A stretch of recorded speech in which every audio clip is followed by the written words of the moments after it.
Telegram two-step verification forgot password fix.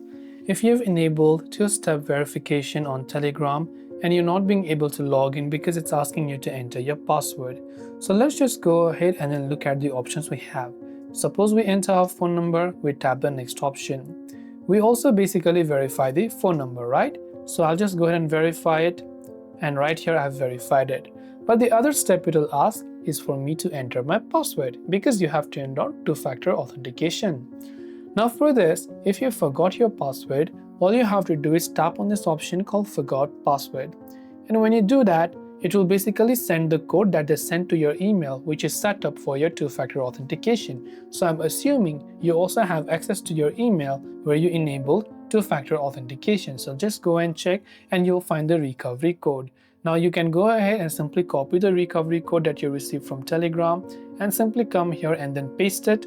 And once done, you will be asked to simply set up a new password without even having to remember your old password, or it will just log you in directly.